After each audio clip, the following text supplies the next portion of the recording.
Welcome to the In Search of More podcast. I am your host, Ellie Nash. Join me weekly on my quest for more from myself and more from this world. We'll see you on the other side. All right, Omar Pinto, welcome back. Ellie Nash, always good to see your face and be here, man. Here we go. I think this is probably number 3, 4. Who cares? Doesn't matter. It doesn't matter, but I think it's at least 3, if not 4.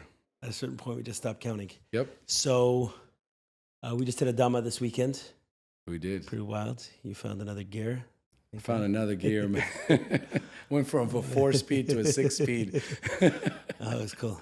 Yeah, it's always cool to see the other gear. Mayor's grandfather passed away, and yeah, man, it was you know, at the moment when I found out when we were in the Maloka.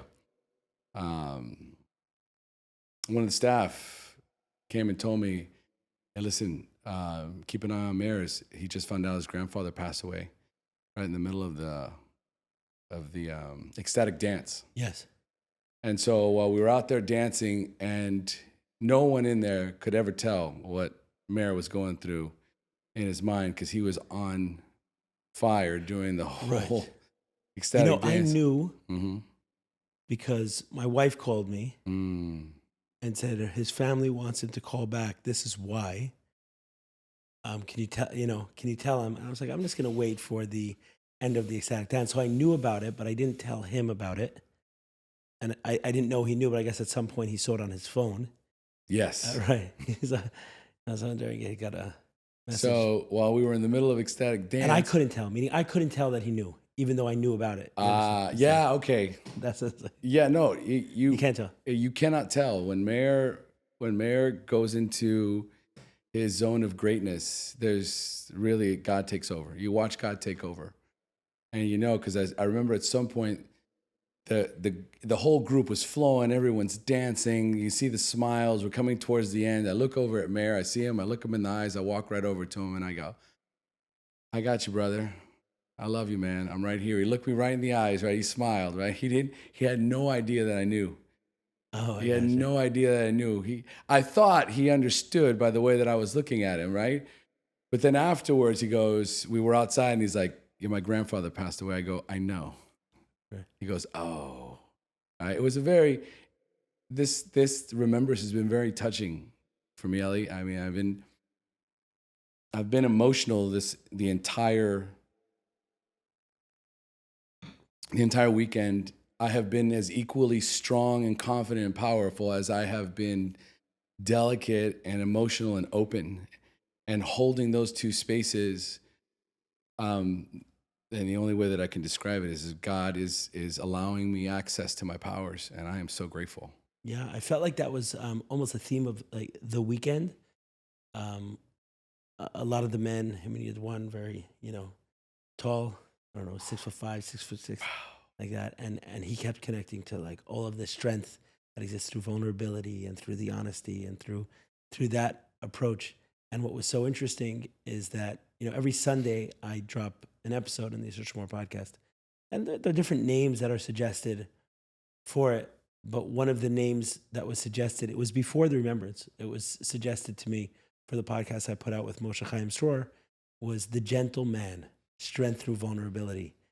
And I was like, yeah, I like that. Like, I like that for the podcast. And it was cool that was like that episode was released during the retreat. Yeah, you probably haven't seen it yet because you've been in. No, because I was in this mode. In this mode. But I feel like that kind of captured the weekend. There was incredible strength and incredible power in the work that transpires there. And I don't even mind talking about it because I don't feel like I could do it. Do you know what I mean? Meaning. Again. Meaning it's like there's something happening and I'm there and you're there and Mayor's there. Right. But it feels so beyond either one of us. It's not like, oh, I can do that. No, that's whatever is happening is much bigger than me. Yes. Much bigger than you, much bigger than Mayor. 100%.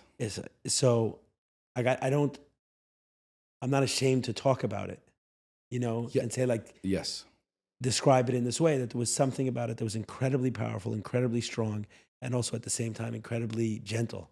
So that like the gentle man, strength through vulnerability. When you were talking about that contrast of where you were over the course of the weekend, I think it's been like a theme.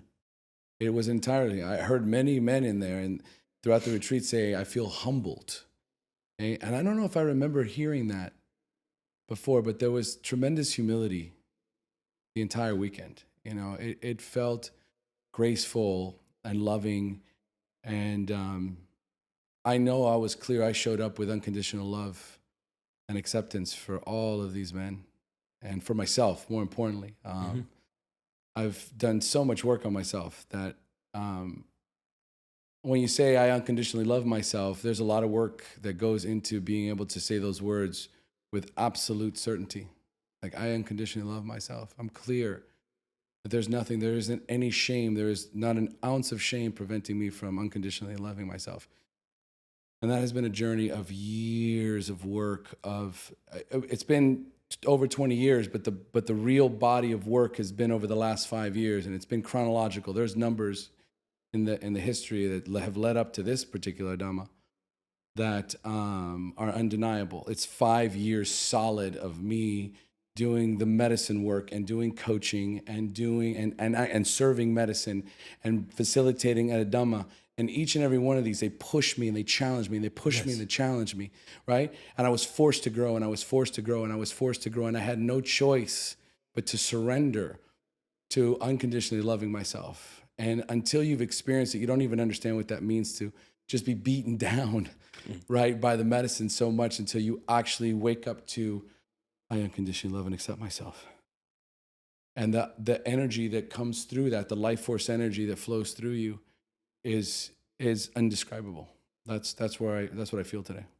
It's awesome. It's amazing. A miracle. I feel like I think for all of us, me, you, and Mayor, the changes I've seen in all of us as a result of Adama, it's like we're doing it for them, right? Like, in some sense, we're doing it for the Of course, people, sure. And then the benefits that I've gotten in my life, like I shared at the beginning, my some of this, and I don't go into all the details on the podcast, but my wife and I have been on a journey in our relationship, an absolute journey, ups and downs and in betweens, and ups and downs and unknowns. Like, where are we? Are we at a good place? Are we at right? Is this like where is this right now? It's sometimes there's like unknown places also where I can feel one way and she can feel another way. I remember. Well, that's why I'm so close to you, because I've been through a big part of that journey.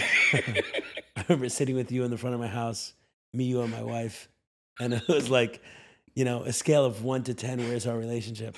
And I think you asked us that question, and well, it's not even important what the numbers were. What's more telling is how different we were in our numbers. Oh yeah. It's like, are we in different relationships? What is going on? What is going on there? How could And that's what I meant. Like, the ups and downs and the unknowns. Like, where are we in our relationship right now? And how instrumental and pivotal Adama has been in our journey. And even this weekend, things unlocked in my relationship.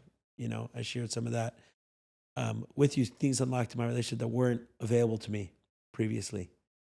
But also not just that, because a lot of your focus is on your marriage, but you have enormous amounts of energy coming at you all day long, all the time. And balancing that all out is also a challenge too. It's not just about balancing out your relationship with your wife, right? Like, when I get to you, I have to pry the phone out of your hands before we go into the Dhamma retreat. Not always, but this time you Yeah, did. this time it was like, you're right. I had to pry it out of your hands, right? And when I took it, I saw you kind of, you flinched. You looked back, and I was like, you're not getting it back. And then did you notice, like, an hour later, you were like, oh, okay, glad you got the phone. Yeah. Right? Like, you gave yourself permission, after I took the phone, you gave yourself permission to step in, to get in, or at least attempt to. Yeah, there's an unforgiving nature to these retreats in that. Yes. Yeah, obviously I'm not going to sit on my phone the whole time, but there's a way to be tethered to it and like not have it in one's hand, but still kind of be tethered to it. It's like, okay, like what's going on? And I've been dealing with a lot of work stuff, and I walked in there with that. And in my life, I can get away. It feels like I get away. I'm not saying I could. It feels like I could.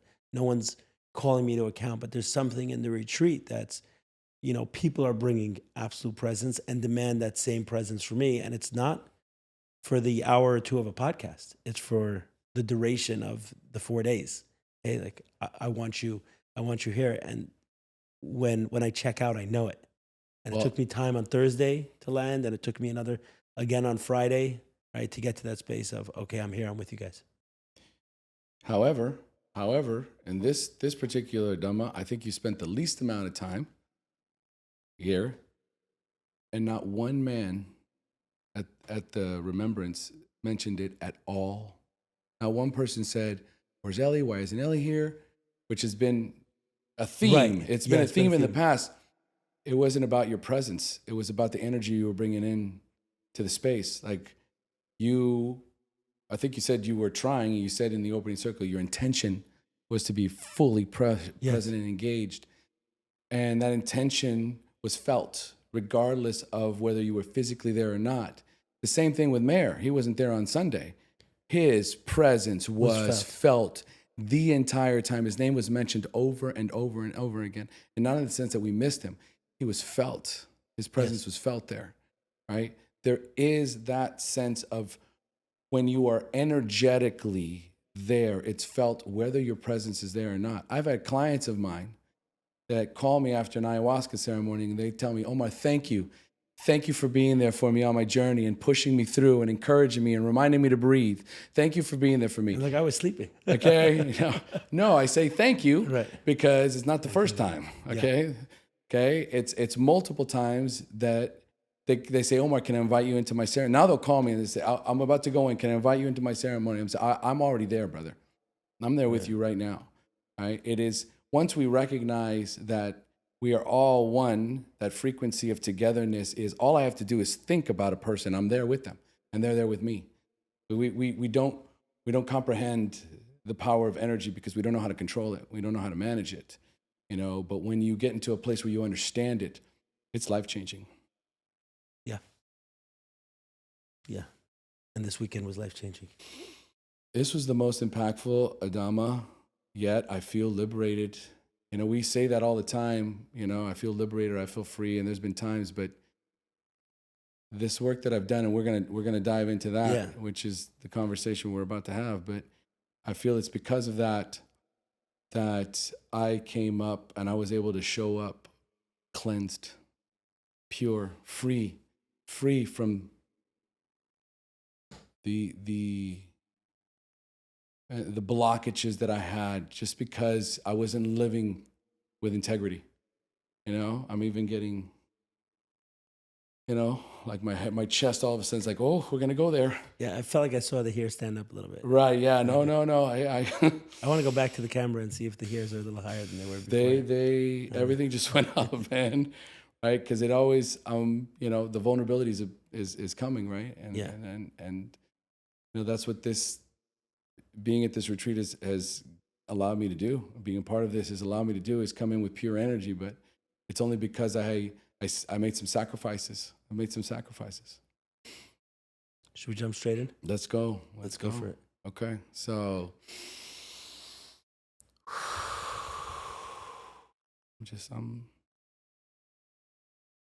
I can feel the energy coursing through me right now. It's fear. It's fear. There's some embarrassment. There's some shame that's showing up right now, right? Because I haven't been this vulnerable in a very long time. Very long time. I haven't had to share my story like this in a while. So let me start. Last year, I went to an ayahuasca ceremony. And it just so happened that it was on the first ayahuasca ceremony was October 5th. And I couldn't remember why that was such an important date. October 5th was a very, very important date. And I couldn't figure out what it was. And October 5th, 2002 was the first time I walked into a room of Narcotics Anonymous. And I said that I was an addict. Then I need help. I was consumed with the use of cocaine and alcohol. It had a hold on me that destroyed everything in its path. It destroyed my marriage. It almost killed me. It destroyed my health. It destroyed my business. It was your Hollywood movie of the cocaine rock star devastation story, right? Where I lost everything. And I had to start from zero. And the only house left on the block was Narcotics Anonymous. I knew going into the ceremony that it was going to be profound. And I knew it was going to challenge something. It was going to challenge the fact that in December, or I think, somewhere towards the end of 2021, I gave myself permission to start drinking alcohol again. I had completed about 12 ayahuasca ceremonies, somewhere between 8 and 12. And the medicine, she told me, release all the labels. You're not an addict. You're not a recovering addict. You're not an alcoholic. Just release the labels, okay? And so I interpreted that as I'm not an addict, which means I can participate in social drinking just like normal people do. That's how I had constructed it in my mind. I took my first drink with a buddy of mine that, surprisingly enough, I used to sponsor. A man that I love this man truly to this day, and we are still friends to this day. And we've had conversations since then. We're like, hey, you know what? We've now graduated to where we can drink responsibly, right? And I felt so, I don't think the word is proud. I just felt so elated. Like, I can drink again. You know what I mean? Like, I was so happy. You know, and you've seen me in these moments, right? When I'm drinking a beer and you see, like, what are some of the comments you've said? So I didn't have, like I shared in my own experience, I had a similar message on ayahuasca. And I always refer back to that ceremony as, it was a ceremony where I became free. And I kept saying during the ceremony, I'm a free man, I'm a free man, I'm a free man. And as part of that, was I'm no longer an addict. And I think, for me, I mean, my addiction was porn and these are, and the things related to it, No, yeah. We got you. Uh-huh. And I took it as I'm no longer an addict, but I'm still married. And I'm still not doing those things. Right. And even if I was, actually, I shouldn't even say I'm still married. Even if I wasn't married, like the problem with it was beyond my relationship. The problem was for myself, but I'm no longer an addict. Right. I'm no longer addicted to pornography. Or indulging in it. I wasn't indulging in it either, but the message was I'm not an addict anymore. And the way the message showed itself to me was that at that point in time, I was doing certain work for the podcast, and every once in a while I'd go on Instagram and to post something. And as it happens on Instagram, you can bump into something sometimes that's not pornography, but it's whatever. Yeah, I know. We see it all the time. Girls in bikinis and whatever dancing, whatever. Yeah, I got you. So when those would come in. When those would pop in, my mind was like, I'm an addict. And therefore that just affected me in some way. And I would excuse myself, either if I lingered a little bit too long, or if I went down the rabbit hole a little bit, or if I left it and just thought about it. And the medicine's like, no more of that stuff. You're a free man with choice. And every step of the way, you had choice. So whereas an addict, there's kind of this idea of, you don't have a choice. I'm not powerless, but I'm choiceless, right? So that's why I don't do certain things.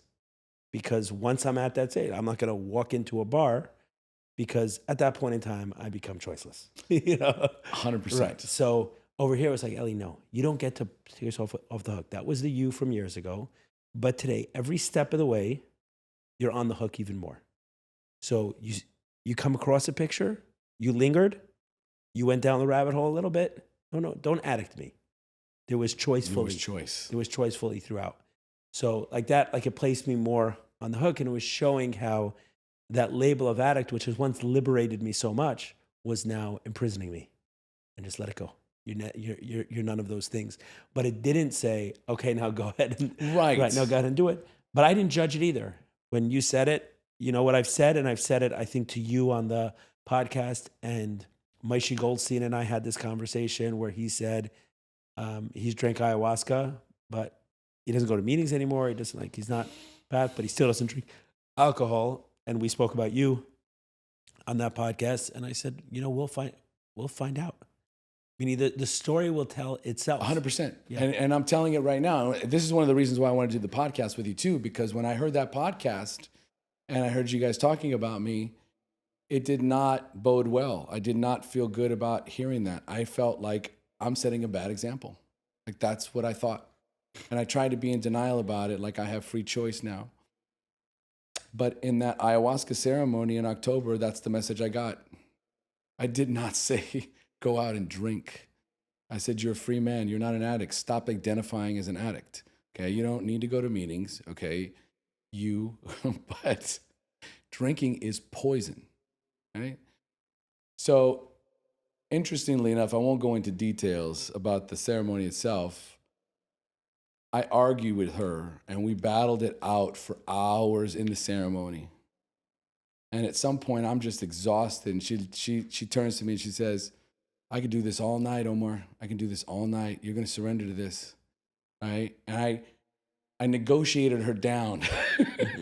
I negotiated. And now in retrospect, as I'm saying it, I'm going, wow, I negotiated alcohol with Mama Ayahuasca. Like what kind of person in a ceremony is going to try and negotiate deep in the rabbit hole when she's dragged you all the way down? She's basically trampling all over you, trying to squeeze the alcohol out of you, and you are fighting. I mean, just goes to show you the strength I've got. Man, I mean, I understand it now. Ultimately, she said, okay, fine. Okay, that's the deal. If you want to commit to that, fine. Make a promise that no more hot alcohol and only 2 drinks minimum. And just make that commitment. Make that promise to yourself. When you leave here, when you're no longer under the medicine, look at yourself in the mirror and make that promise to yourself. So the promise was no more hard alcohol, 2 drink minimum, maximum. Yeah, but that's not I couldn't do it. Right. I couldn't go home and say that in front of the mirror. I never did. And so I didn't keep to my promise. And, long story short, well, no, not long story short. During the same ceremony, here's the real kicker. Here's what I believe changed everything. Is throughout the ceremony, the medicine would take me to this story, to that story, to this moment, to that moment. It was very super exciting. And then as soon as she would pull me out of one experience, I completely forgot everything. I could feel all the emotions of joy and happiness and just, joy and happiness that I felt in it. But as soon as I came out, I forgot. I'm trying to grasp to remember what it was. And then I would be at a new starting point, and then ayahuasca would come in and she would say, and remember, when you get home, start your meditation practice. And she would take me someplace and do it over and over and over and over and over again. She just kept taking me to different places, and then it would stop and I would forget. And then she would say, and don't forget to meditate. The only thing that I remember out of that ceremony was 2 things. Stop drinking alcohol and remember to meditate every day. I chose not to stop drinking alcohol, but I did choose to instead meditate every single day. So I began to sit for a half an hour silent meditation, back straight, head up. Okay, and I've got shoulder pains and back pains and all of this, but I've been studying a Buddhist meditation practice of, I just lost the name of it. I think it's Vipassana breathwork, right? And I sit there for a half an hour in silent meditation, and my back hurts, and my shoulder hurts, and my neck hurts, and the squirrels are running around in my head like crazy. and I can't get a moments of peace, right? And I do it again the next day, and I do it again the next day. And right afterwards, I journal. And then I read a little bit out of a book. And I would do it every single day. And it didn't matter, Ellie. It didn't matter that I couldn't get anything out of it. It didn't matter that the monkeys didn't stop swinging from the trees. I made a commitment to myself. And I said, I'm going to keep doing this. I made a promise. I'm going to keep doing this. And then my wife taught me a prayer that she says in the mornings. She said, the prayer that I do in order to surrender to God is, I say, as above, so below, as within, so without, as the universe, so the soul. To my higher self, I surrender all control. And as soon as she said that, something just landed. I felt like that's so beautiful. Like that is what my intention, I want my intention to be that. So I would complete that prayer, and then I would say, I surrender my body, I surrender my health, I surrender my finances, I surrender my marriage, I surrender alcohol, I surrender my lifestyle. I surrender all to you, God. I would be very specific. And then I got to the point where it felt very, very good for me to say that every day.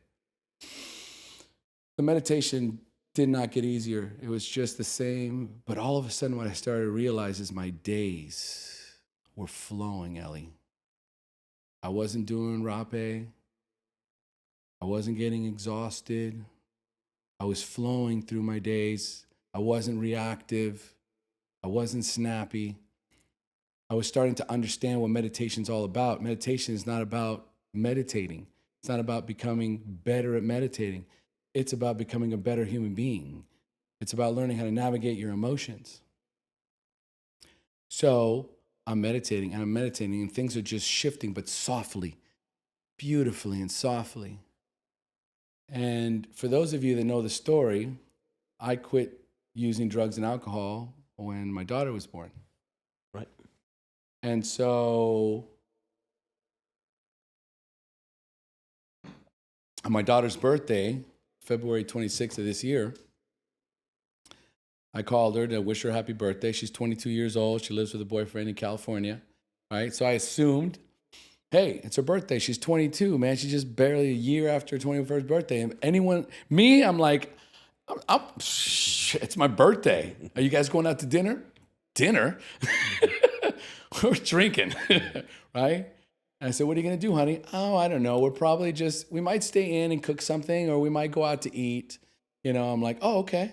Anything else? Well, occasionally we drink, but every time I drink, it throws off my numbers. My daughter's a health nut, absolute health nut. I mean, like, she works out. She's consistent. She measures her food. Like they cook their own food. They're in incredible shape and super healthy, right? She goes, so she's always tracking her numbers and she's checking her phone and all that. And she goes, yeah, Dad, it just one glass of wine completely throws off my numbers.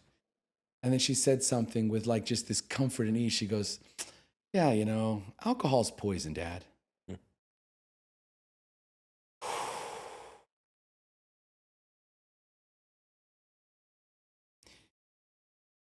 Hearing those words from my daughter, my 22-year-old daughter, telling that to her 54-year-old father,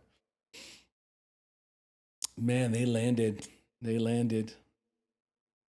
And thank God for the meditation, because I was so soft. In that moment, I was just like putty. And that night, it was either that night or the night after. No, it was the night after. It was Wednesday was her birthday. Thursday, I went out with a few of my friends. And one of them was drinking. And I usually drink with him, right? And he's like, oh, you're here. Okay, let's get you a glass of wine. I said, you know what? I think I'm going to take a break. I think I'm going to take a break from alcohol for a minute, guys, right? Like, soft, right? I didn't want to make any big commitments. And they're like, oh, cool, man, right? I ordered a club soda, and that was the night, right? And I went home, and I was like, I felt pretty good. I'm not going to deny it. Felt pretty good to say no. It felt pretty good to honor my daughter, you know what I mean? And honor myself, and I'm not putting this on my daughter in any way, shape, or form at all. I'm just saying that I have a love for her that transcends almost anything. And when she says something to me, it means something. It's valuable, right? And I got to tell you, ever since that moment, you know, it's just been floating away. I don't think about it. It's not even like I have choose or not to choose it. It's almost as if it doesn't exist.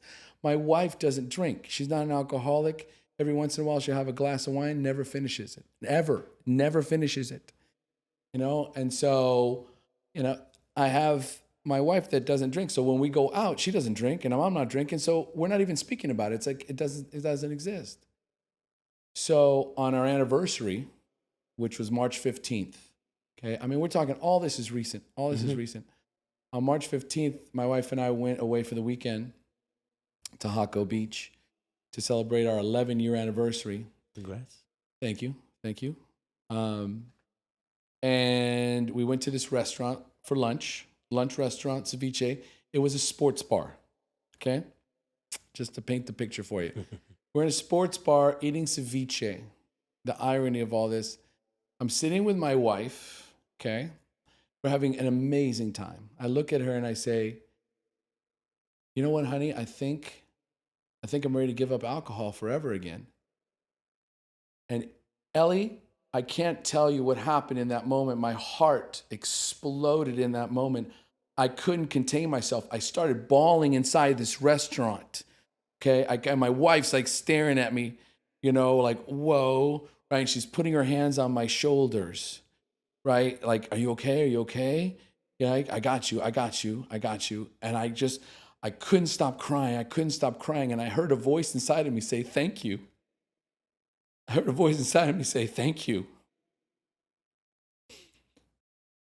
And these thoughts just start flooding into my mind of how I've been in such denial. The alcohol, the spirit of alcohol has gotten me into a place where I was in complete denial of where it was trying to take me. It was trying to take me back. And there was a part of me that just said, thank you. And I felt it. And I sobbed in that. I'll never forget that moment, Ellie. And ironically, February 26, 25, my daughter's birthday, March 15, 25, my 11-year anniversary. I mean, God is just up there going, I got you, man. I got you. Just follow these basic, simple signs that are undeniable. Let this go, and the gifts are coming. Amen. Oh, wow. I feel free right now, man. I feel liberated. I'm not carrying this weight on me anymore. Right? I'm giving it to God. I'm giving this weight to God. I give it to you, God. I give the weight of alcohol to you completely. Right? And we had the best weekend. And my wife and I, our marriage, our marital life has changed this year. Our communication has changed this year. And I firmly believe that a sacrifice had to be made for me to be able to access that part of my marriage. I couldn't access it because a part of me, a darkness still had a hold of me. And that energy, my wife was feeling that darkness and it was keeping her away from me. And when that light flashed on that darkness, I've immediately felt my wife's just coming to me in a way that I haven't known in 11 years. You know, and it's like, aha. Freedom does not come without sacrifice. I cannot indulge in every worldly pleasure just because I have the free will to do it. I had to learn the hard lesson. And I want to thank, who was it, Moshe Goldstein, yeah. Yeah, I want to thank him for that podcast, for that conversation, because that one sparked, you know, it landed on me. Like I'm doing a disservice to the people in recovery and sobriety and in ayahuasca. I'm giving ayahuasca a bad name. Like it's like I'm using ayahuasca as a way of justifying my own wants, needs, and desires. But I will tell you this much. I needed this experience. I needed to be humbled. It humbled me because now I realized that it got me again. After 17 years, alcohol got me again. I found a way in. And I was in complete denial about it.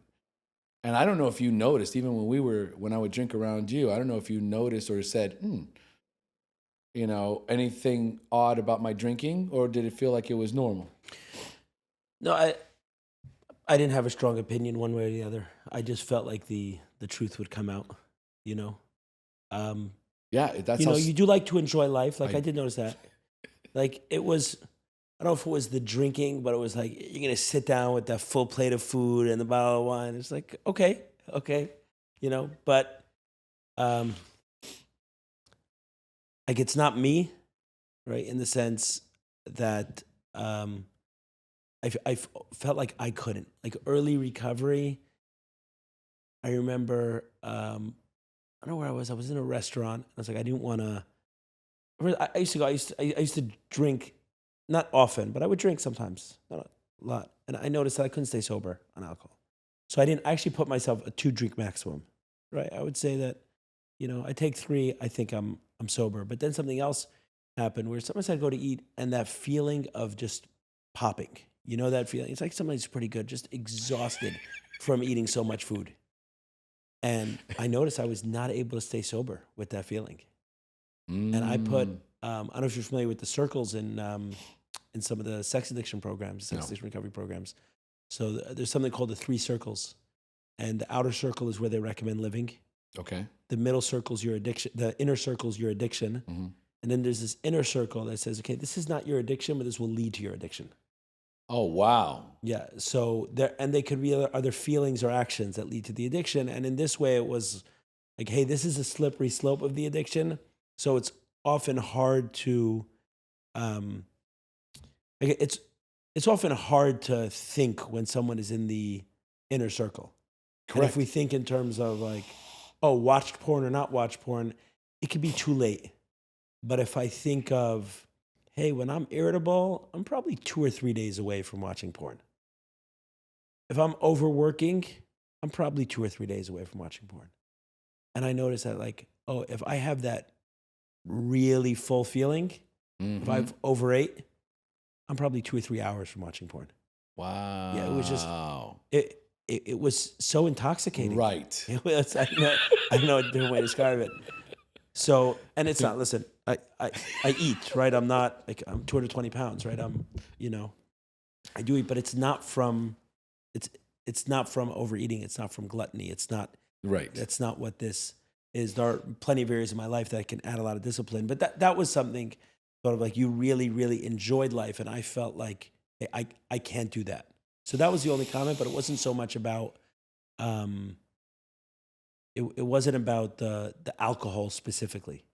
Right. No. That's why I asked. It's like behaviorally, you didn't have an opinion one way or another. Like I never noticed you wrecked or drunk right, or exactly. inappropriate, like any of that stuff. Yeah. It was slippery.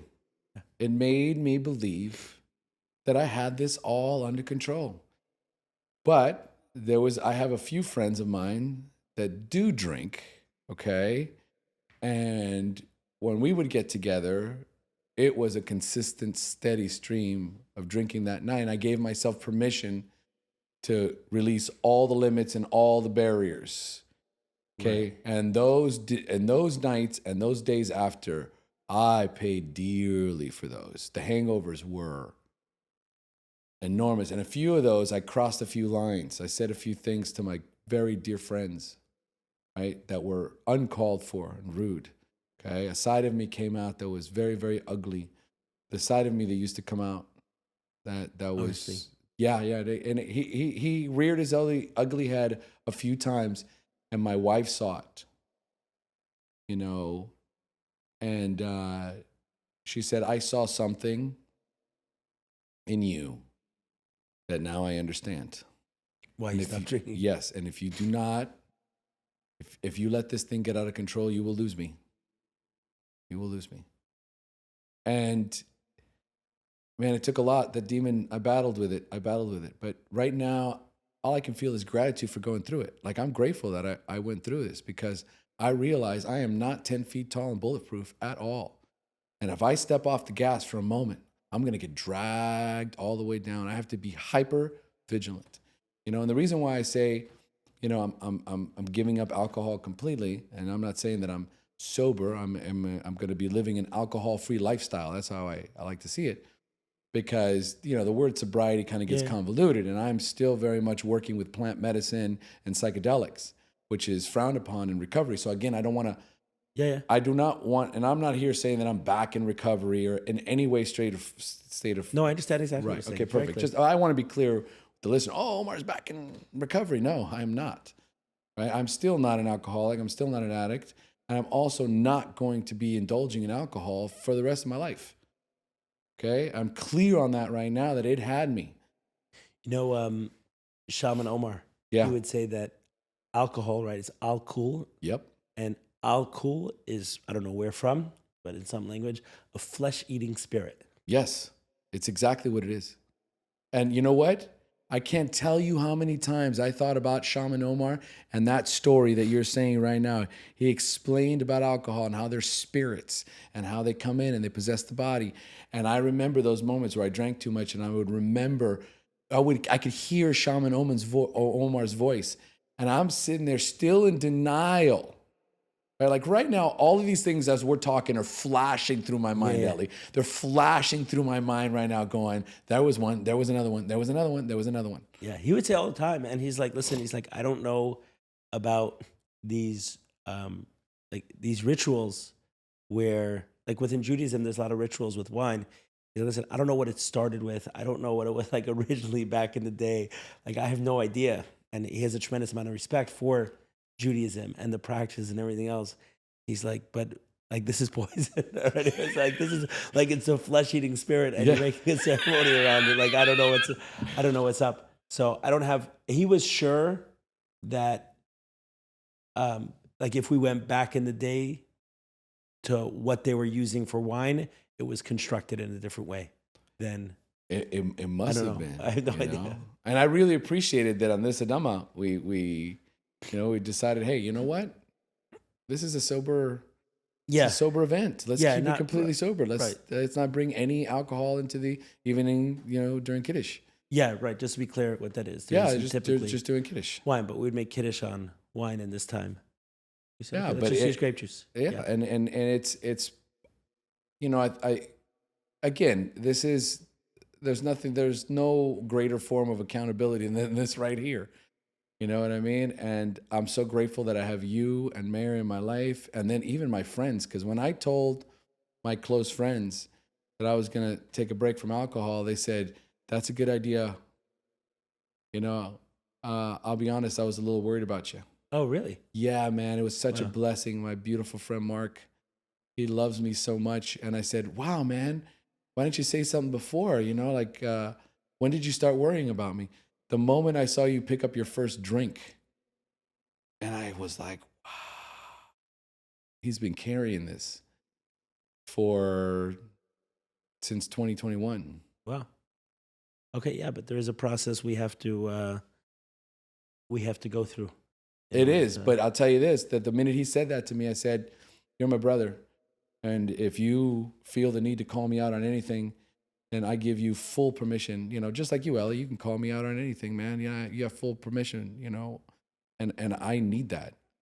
I need to give the men in my life that I hold with high esteem, right? Complete 100%, autonomy when it comes to confronting me about anything, right? I feel like that's the best way for me to stay completely safe and protected. I hear that. Yeah, to have a tribe of people who are invited to and willing to call you out.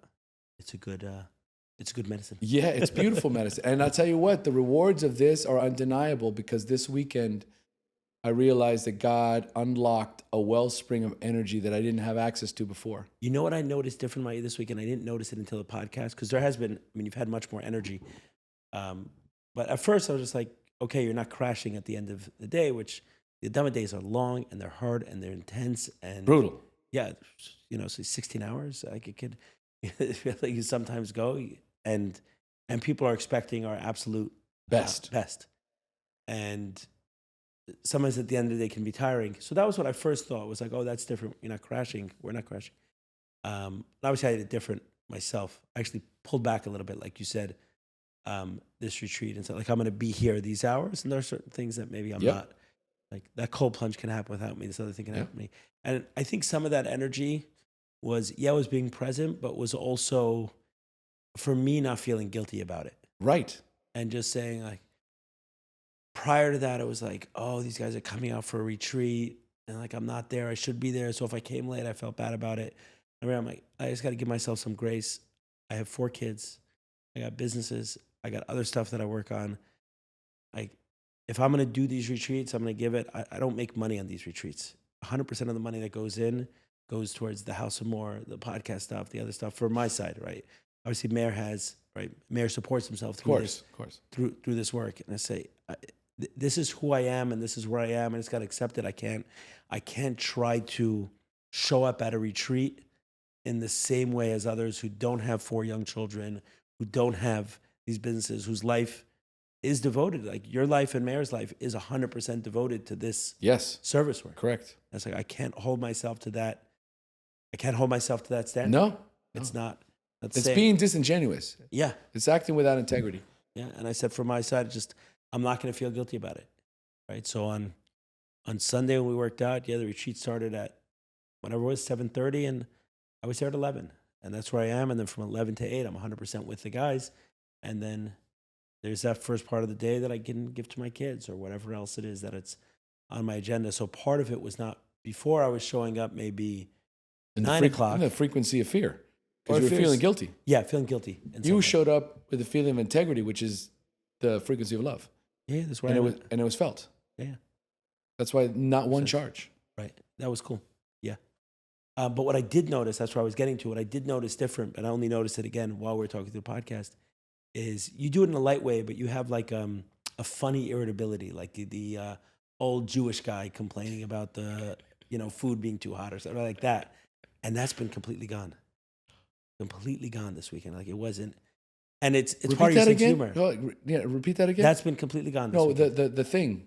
What it was? Repeat. What did you call it? The irritability, like an old neurotic Jew. Oh wow, Ellie! But in a very humorous. I didn't notice it either until right now. It's gone. I was a grouchy old man. Right, not on a like. No, but it was funny. I would funny. do it. You guys used to crack up. Yeah, it was like, oh, it's just Omar. Yeah. I mean, but it's gone, Ellie. Yeah, I didn't. It's gone. That's what the guys felt. That crotchety old man's gone. I feel vibrant and alive and excited. I feel like part of the tribe for the first time, man. Like I felt like part of the tribe, and I'm not converting. I'm not converting. Okay. But I felt like such a part of the tribe. Those guys loved on me, man. Like it was a love fest in there, man. Those guys accepted me. They embraced me. Right? They took advice from me and they said, I've gotten the best advice that I've ever gotten, from a non-Jewish rabbi, and I heard it from a few guys, and it was, God, it felt so good, Ellie. It felt so good. Like for the first time, like I'm 100% clear that this is my purpose. This is my purpose. You and I and Mayor. No, this is my purpose. Like it's all been leading up to this. I don't know what's going to happen to Dama, but it's something. It's big. Right. There was a special moment where one of the guys, obviously from a very Hasidic background, where he said, he's like, I've been taught that, Judaism is love, it's loving, but I've never had a figure for that, like to look, and just you're my new Jewish role model, like of love, and of unconditional love and acceptance. Yeah. And Ellie, I realized I showed up to this retreat.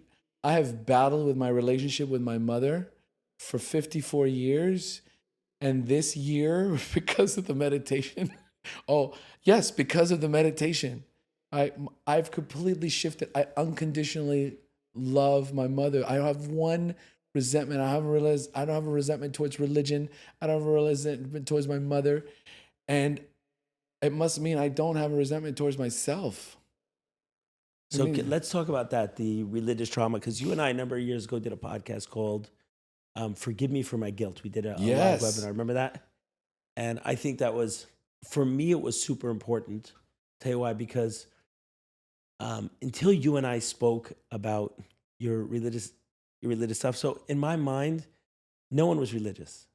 It was only Jews Got that it. were religious, and everyone else was non-Jewish. Like I'm saying, it's like I when I get grew it. up. Yep. Right. Same here. That's how I grew up. Like, non-Jews Everyone's didn't- only right. Jehovah's Witness. Nobody else is religious. Right. They're all going to burn in hell. Actually, they're not going to burn in hell, but they're not religious. Right. It didn't They're even not serving occur to God. me that was just like, oh, you believe in God. Whatever you say words, but those who believe do this, and those who do, 100%. then there's everyone else. And then when you and I began talking about, our shared experiences, and you're like, you felt guilty. I was like, oh, I thought guilty. They always told us like guilt is our internal soul speaking to us. And that's why we feel this guilt. They would use this expression called a Pinto Yid, which means like the Jewish spark, So if there was this voice in your head and it's like, don't eat that, you're going to burn in hell. Be like, oh, that must be my Jewish spark talking, right? There's like, that was there was holiness attributed to this guilt. Mm-hmm. And then there was this, it was really through the 12 steps that it taught me like the number one most important thing. Well, the number one most important thing for getting sober is your relationship with God. Yes. And 100%. to have a relationship with God, it has to be a personal relationship. Yes. One, there's a dialogue, there's a dynamic that I can lean on. There's something that I can pull from and push against. I can speak in my language. I can share my feelings. I don't know if you exist. And he doesn't go, poof, you're dead. Right? I hate you today. Poof, gone, no money. Right? No, let's dialogue. And it was through that process, I was like, oh, that's what God wants most from us. He wants a real personal relationship. He doesn't want like this practice and that practice and this. All to the side. Number one most important thing that today I believe God wants from me is a personal relationship with me. That's number one. And then when I realized that, I was like, oh, shit. The worst thing for that is guilt. Like the literally worst thing for a personal relationship. And shame. Yeah.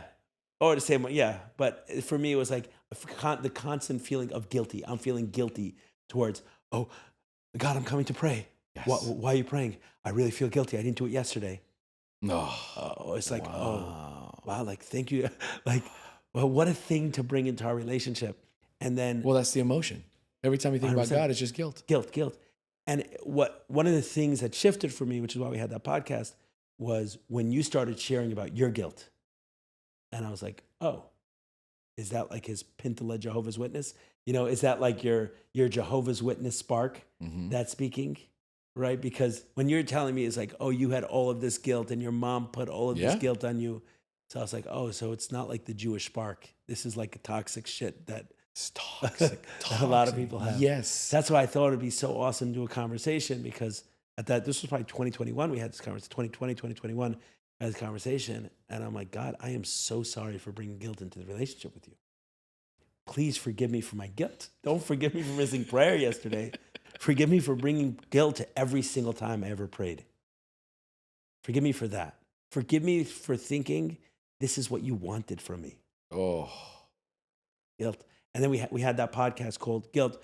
At the same point in time, at that stage, I think if we were both honestly looking back at where we were, there was still a lot of resentment towards religion. Oh, yeah. A lot.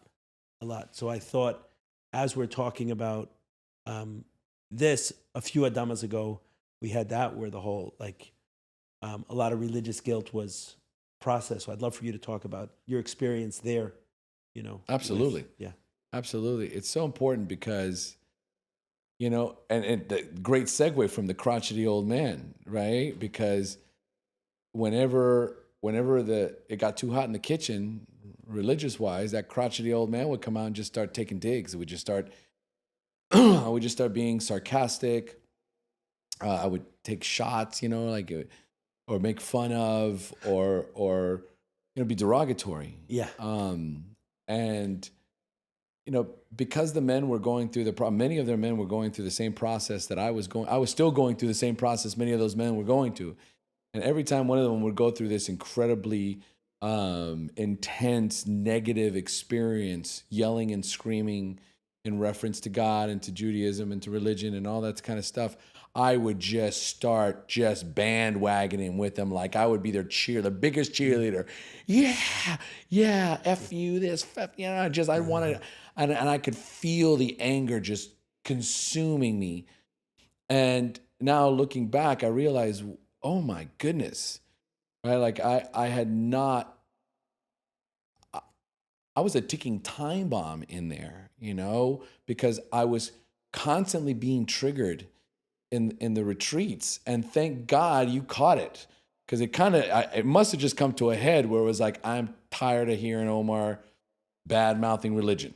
Okay. Yeah, I don't know that it was.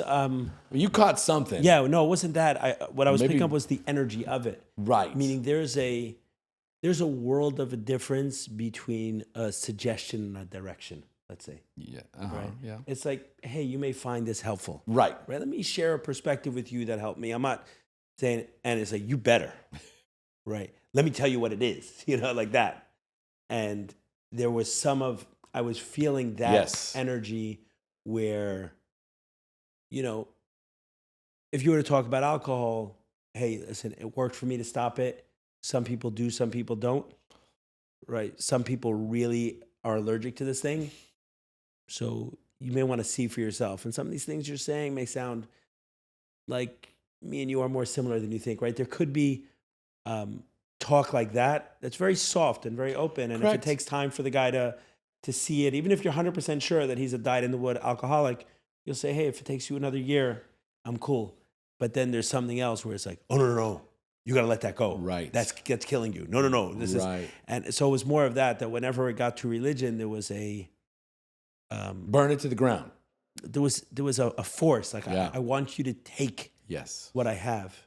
And like they say in AA, we believe in attraction rather than promotion. When we're trying to promote something, like we're trying to be too forceful or aggressive with a certain idea, it's usually not coming from the healthiest place. So it was more from there. It wasn't like the thing about your style is always very peaceful and warm and Yes. loving, right? You're never a jerk about the way you say something.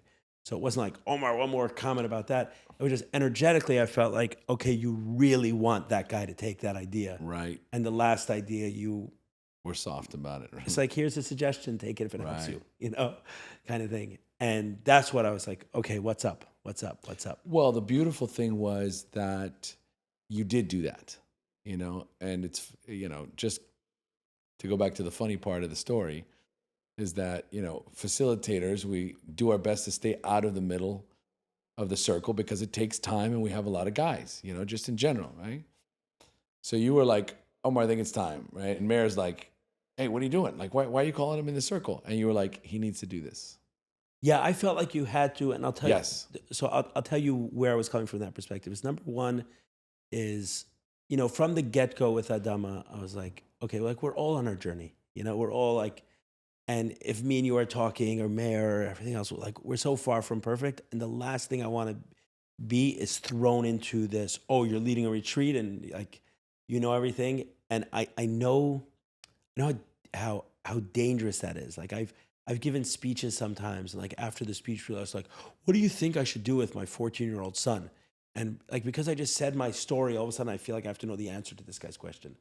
No, all I did was share that I was sexually abused. I don't know what the hell to do with your 14-year-old son. I don't know what to do tonight in my relationship. I got an employee who hates me. I got my kid who doesn't want to talk to me. I don't know. I don't have the answers to your questions. And I was like, okay, we're going to do this retreat and we're going to share some of the stuff that's worked for us for sure.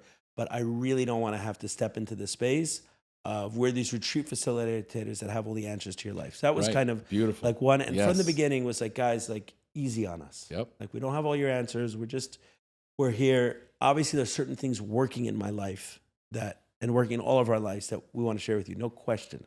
Right? I'm not watching porn every single day, but I don't have all the answers to everything. So there's certain stuff, my life has more peace in it. And if I can share some of that with you, great. But let's not put me on a pedestal because I don't want to fall too hard. Yes. And so that was one.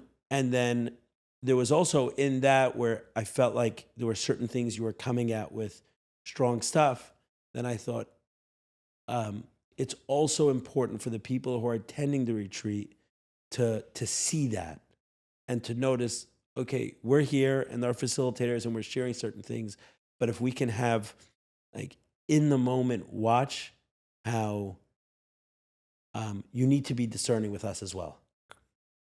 You know, we have all of our own triggers, you know. And I knew it once. It was on a call with some of the Adama guys, and I shared something about like with my relationship. My wife had once spoken to me in a certain way, in a way that I like corrected that, so to speak.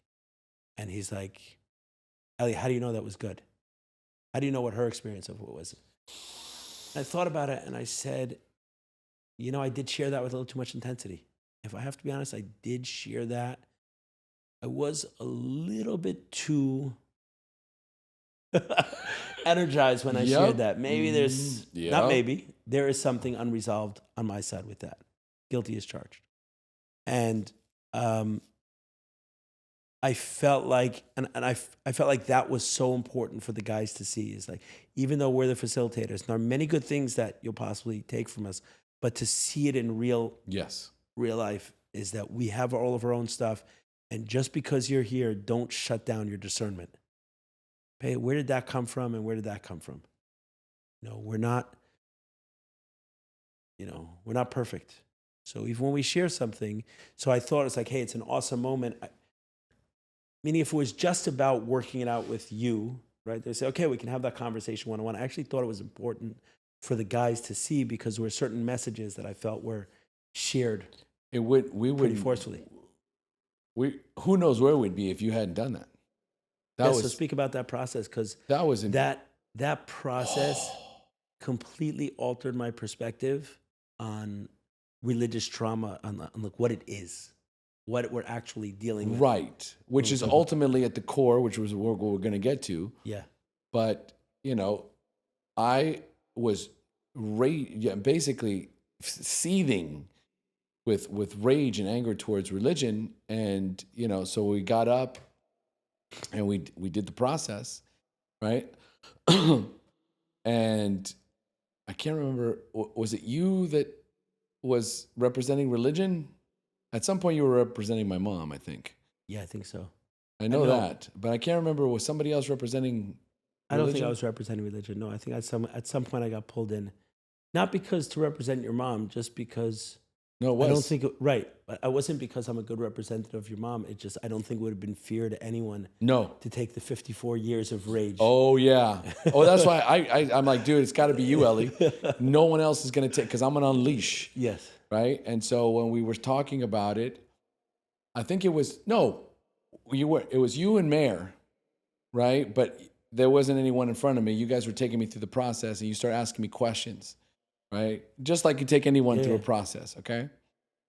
And I was also triggering a couple of the guys in the retreat as well, right?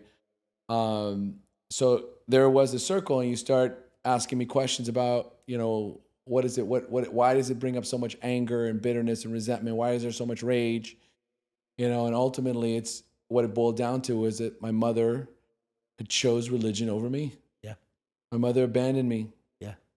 She forced me to give up my autonomy and my sovereignty, and was committed to making me be the good son, the good boy, right? Raised as a Jehovah's Witness to bring her nachas, you know, and I fought it. I fought it tooth and nail. I wasn't going to do. I resisted the entire time, and my childhood felt like I was on the defensive my entire life. Now, when I look back, my nervous system's so dysregulated because we would have to go 3 times a week, you know, 2 times during the week, and every weekend we would go to the Kingdom Hall for services, and then we would go out and doing the preaching work and knocking on doors, and I would pray to whatever God there was that one of my friends from school would not open the door because I would be utterly embarrassed to death.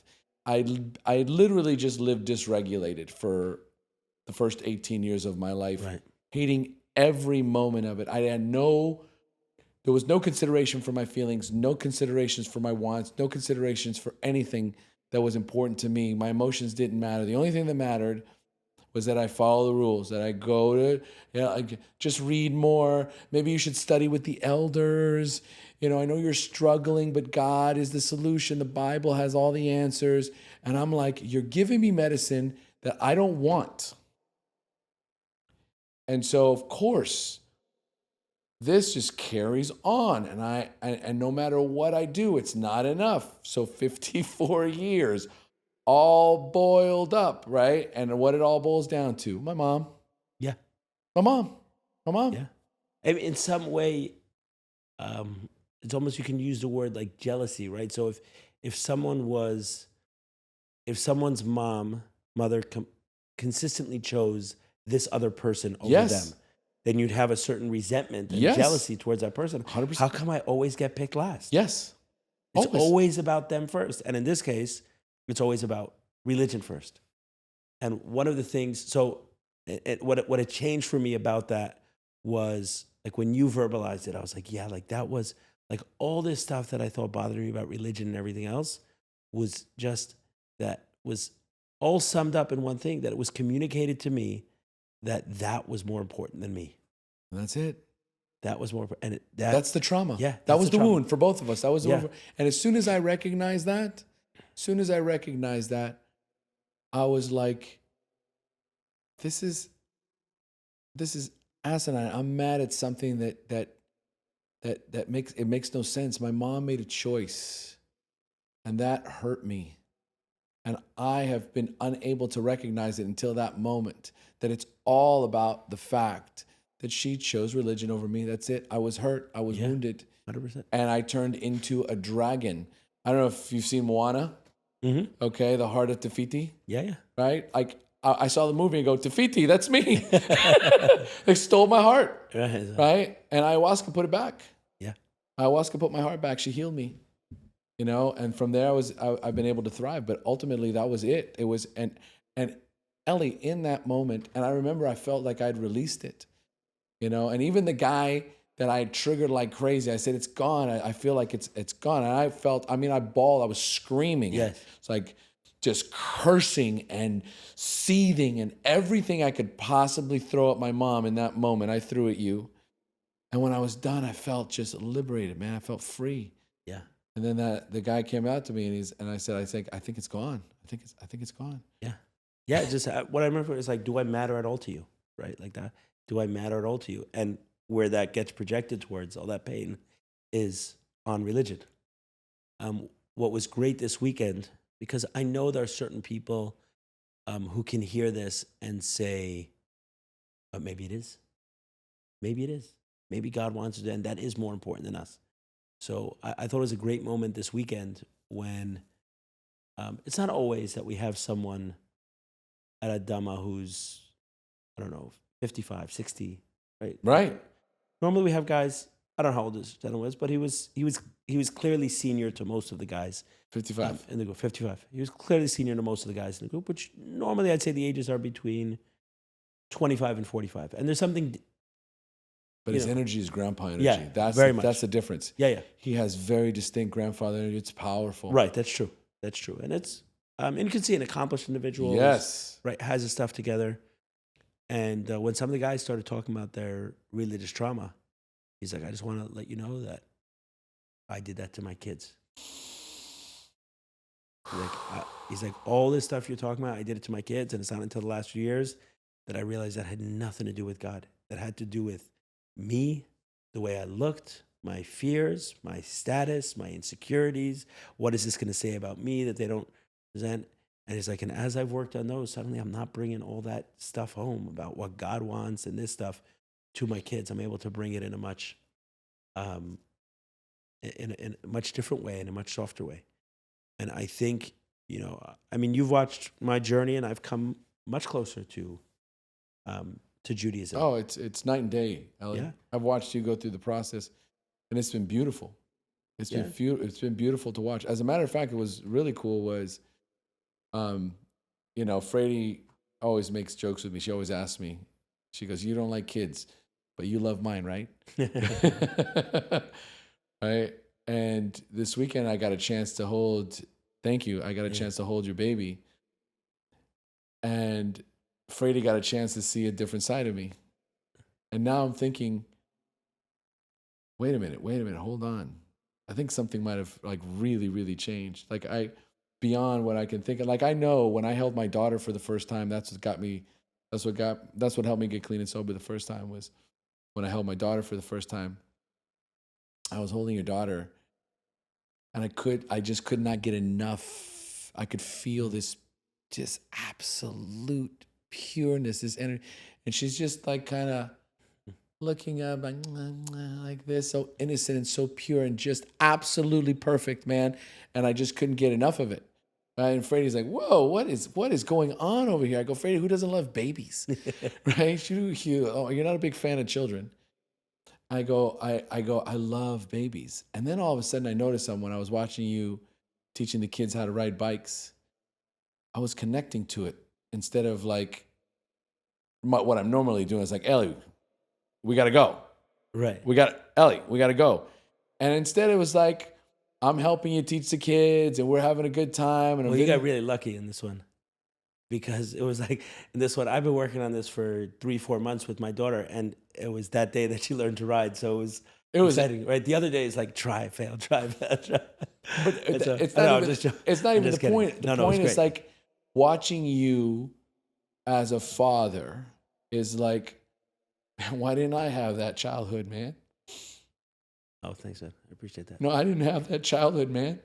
And I got that this weekend. I watched you with your children and I go, Ellie's not faking this shit, man. Like there's a part of me that sometimes I see some things and like I see Freddie sometimes with the kids and I go, she's got to be faking this because she can't make it look, she makes it look so easy. She makes it look so easy what she does, man. She loves those children. Like I can't put into words, right?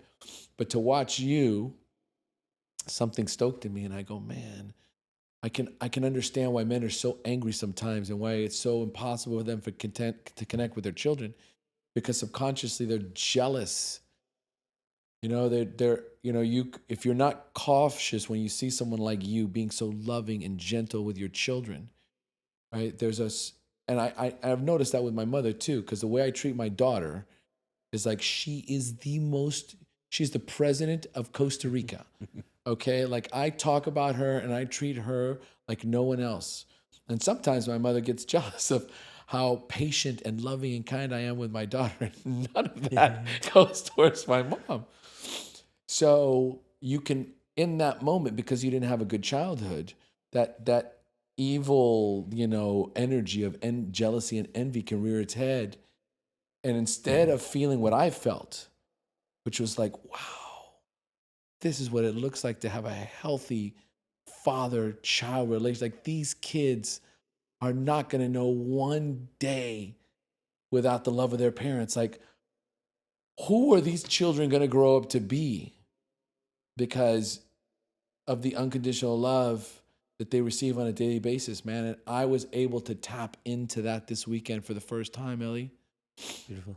It just keeps flowing, man. Like that grandfather energy. I really feel like I am there now. I really feel like I embody it and I enjoy it and I love it. I love it so much. If you ever want a Jewish name, we'll give you the name Moshe. Moses? Moses. Because they say that Moshe loved the Jewish people. There was Avi Wolf, we've met a couple times. Was at a Dam a couple times. The rabbi of the House of Moore. I love Avi, man. He is medicine. So he shared with me that there was a gentleman whose name was passing by the Rebbe, and he said his name was Moshe. And the Rebbe told me, Moshe loved the Jewish people. And I don't know if you noticed, but this week there was a guy who had some religious trauma, right? Yep. And he had some anger with some of the Jewish stuff that came out, the Jewish practice. He brought that up. But what was he wearing on his shirt? Big Jewish star and everything else. What's his name? Moshe. And he got all his anger and everything else, but you love the Jewish people. So I was just going to say, like, if you ever need a Jewish name, Moshe, because you love the Jewish people. I do love the Jewish people, man. You know what, Ellie? I can honestly say I love the Jewish people, man. And I feel a part of you. So I want to share something also, and I think we can end on this, because, oftentimes, as good as something feels and as true as it could be for me or for you, for some of us, we can't like the point can't land unless I can see it in scripture, right? And it's like, oh, so you're saying in terms of religious guilt that, oh, my kid is more important than the religion. It's like, yes, that's what we're saying. We're saying that that's what we needed as children. That's what we were programmed as. And we were left with so much anger and hate and resentment towards religion because something was put above us. And that's not natural. We don't want that. We want for our parents to want to know we're the most important Yes. to you. And that's essential. And there's a well-known story when Moses came down with the tablets the first time. He went up there for 40 days. He's like, guys, take a 40-day break. Yeah. Now with God, come back. Everything's going to be good. He had a lot of mushrooms. They miscounted the days. He wasn't there the day they thought was the 40th. Ended up building a golden calf. Right? I know the story. No story. He destroys the tablets. And God made him an offer and said, you know what? I'll wipe these people out and we'll start the line of Jews through you. Just your descendants. And he said, no, thank you. That's what he said. He said, no, thank you. He said, erase me from your whole book. And I said, that's what he said. It says it in the Bible. He says, erase me from your whole book if you want to destroy these people. Which the message and the learning from that he was saying is like, this book is not as important to us as the people. People first, then the book. It's like, then we can actually value the book when it's the people first. Otherwise, if we're told that the people's secondary to the book, we can't value it. We'll hate it. Moses knew it. And they said it to us, and they told us the story so many times when we were kids. I couldn't hear it. The thing is that we as parents have the responsibility to embody God. Mm-hmm. That's our responsibility. These children, our children, look at us as gods. Yeah. We are representatives of God. And however we choose to show up and represent ourselves, we're representing God, and our children are going to go out into this world thinking that that's how God is.